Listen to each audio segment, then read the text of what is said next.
para mim, ela aprende a essência humana, pesquisadora e protagonista. Ela aprende através da vivência, das experiências. E que bom se elas forem mais positivas e se elas potencializarem aquilo que essa criança tem de melhor, que é muitas vezes um grande erro em termos, e é uma discussão bem polêmica, até dentro com as professoras, de não, mas tu tem que estimular, vamos dizer, a criança não desenha, então tu tem que fazer coisas para que ela melhore o desenho. Na primeira infância, né, e nessa fase do 0, não. Por quê? Porque se ela, naquela fase, com 3 anos, ela olhar, ela vai se frustrar, porque ela nunca vai desenhar tão bem quanto aquele que gosta de desenhar. Inclusive, minhas professoras estariam tentando até hoje, entendeu? E não iam estar conseguindo fazer o desenhar, né? Porque não tem talento nenhum para desenho. Agora, só um detalhe, Paty, só um detalhe. Aproveitar aqui, eu sei que o espaço é um assunto que vai parecer não tem nada a ver, mas como eu estou esperando há um tempo já uma resposta pelo WhatsApp, pelo Marcos Rett, ali, já que ele está assistindo, né, eu só estou informando para ele que eu continuo aguardando a resposta. Tá? Mas pode seguir, desculpa. Deixa eu te perguntar uma coisa. Tu está me falando coisas que são extremamente complexas. Sim, né? Por isso que eu digo. Eu estou trazendo... A tua imagem ficou muito boa agora. Não, agora ficou boa e agora você foi. E agora voltou de novo. Não, então vamos lá, agora vai ficar bem. Tá. Mas uma coisa que se mostrou bastante complexa, né, enquanto tu vem falando, né, que são o entendimento do que ensinar, o entendimento de momento, tudo que parece meio simples, né, e em algum momento começa a ficar complexo.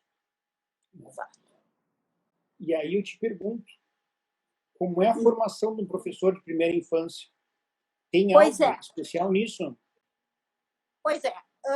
Hoje, infelizmente, né, a gente pega uma formação, né, uma faculdade de pedagogia, que a princípio tu faz, e, olha, em instituições boas, tu tem no máximo 4 cadeiras, tá, sobre a primeira infância.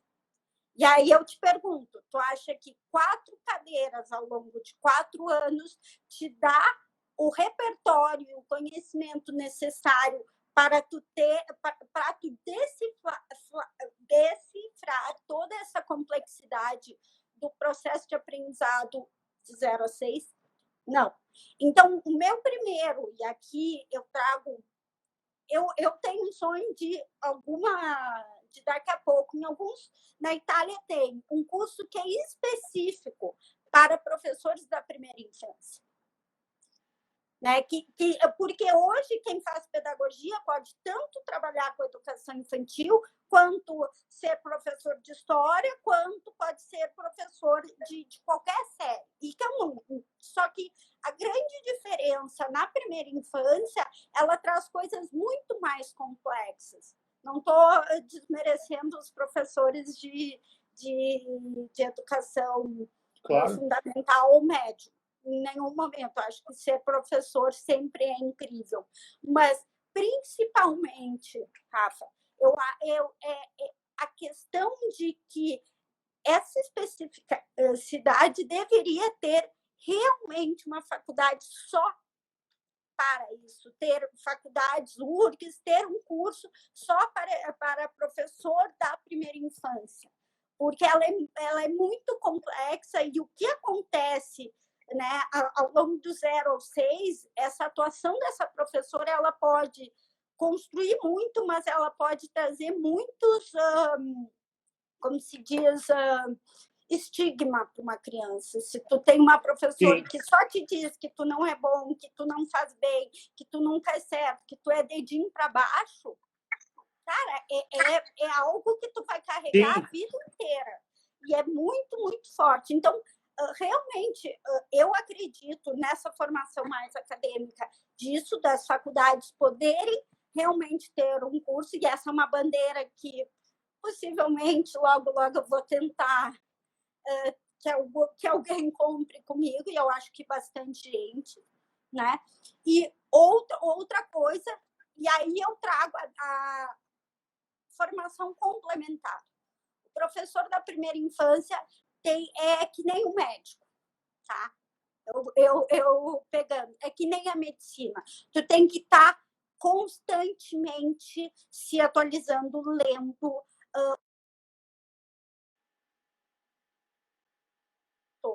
É na prática. Quer dizer, ele se forma no... Peraí, trancou? Caiu, volta de novo. Estava falando, comparando com a relação da medicina e a formação na prática.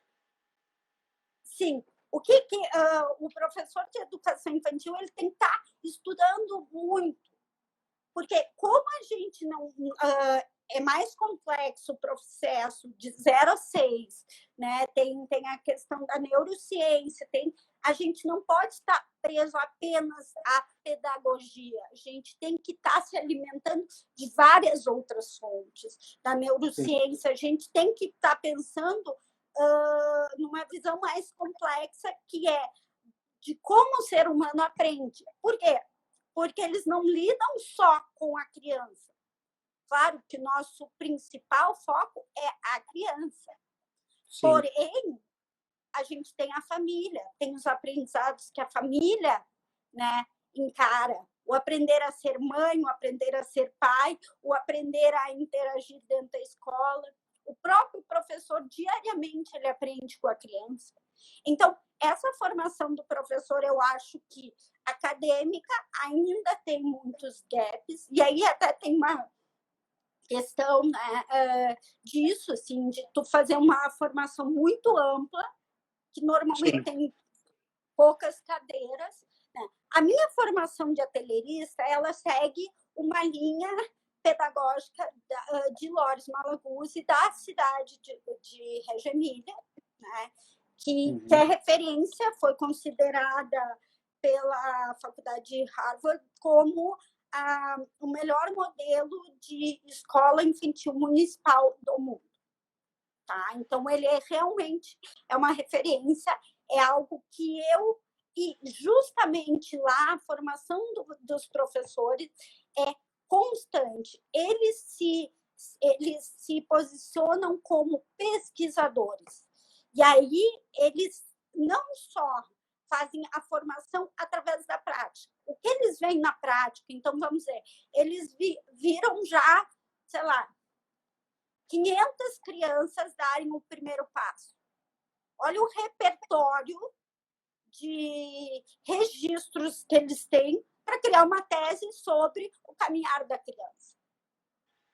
Eles viram já muitas crianças e eles têm 45 escolas municipais. Então, tu imagina este movimento em prol da infância. Então, eu vejo a formação, sim, acadêmica com vários gaps e problemas, né? Mas eu vejo principalmente o que falta essa formação na prática. O professor realmente assumir a figura do pesquisador, de um pesquisador na prática, né? De poder, sim, estar criando teorias, né? A partir do que ele vê. Então, isso que eu acredito nessa formação. E a minha formação para atelierista, ela provoca nessa linha. Né? Ela busca que esse professor pense e construa, né, projetos de pesquisas dentro da sua realidade. E projetos de pesquisa também traz coisas daqui a pouco. Como é que a criança começa a desenhar? Quando é que ela começa a desenhar? Né?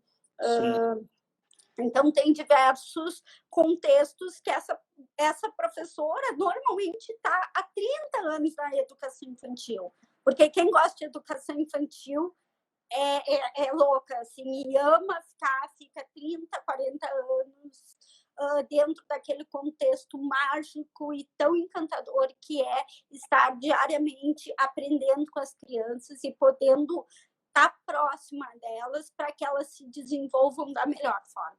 Então, eu acredito nessa formação do educador.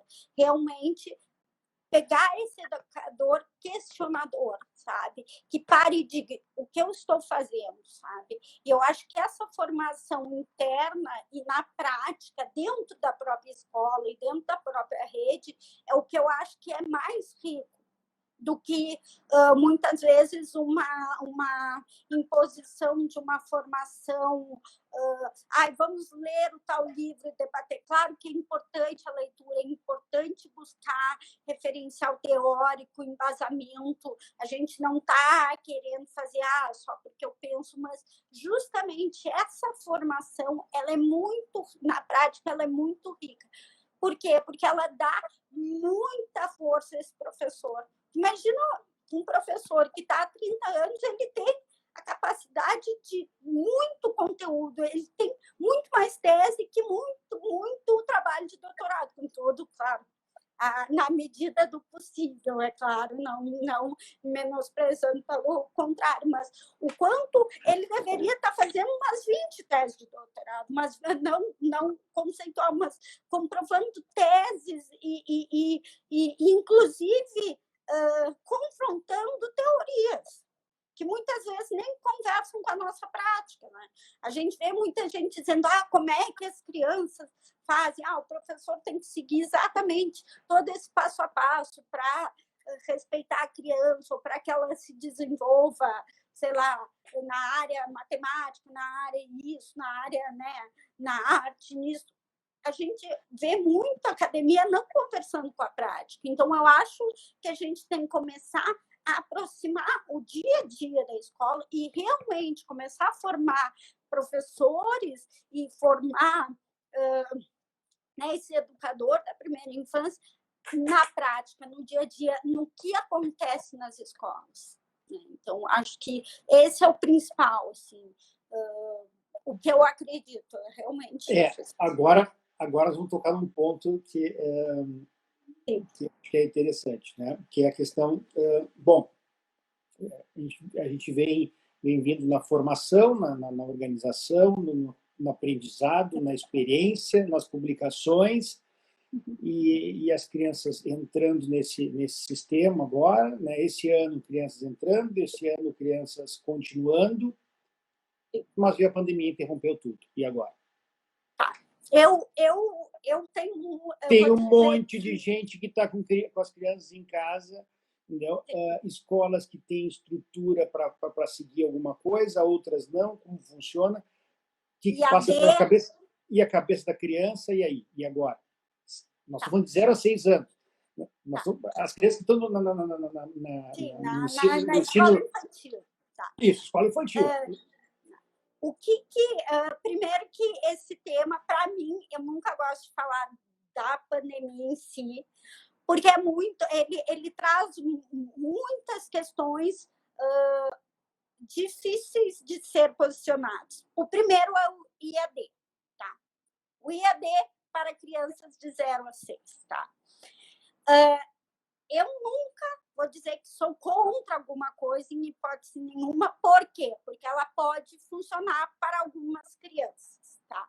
Mas, dentro do que eu falei até agora, se a educação infantil tem toda essa complexidade no aprender, né, que ela é realmente rica porque ela tem a interação, porque ela tem um espaço pensado, porque ela tem tudo isso, uma EAD, ela não comporta isso. Tá? Não. Ela simplifica um processo que, de início, sempre é olhado como simples. A educação infantil dá umas atividadezinhas aqui, bota na frente da TV, faz uma musiquinha e deu. E não é isso.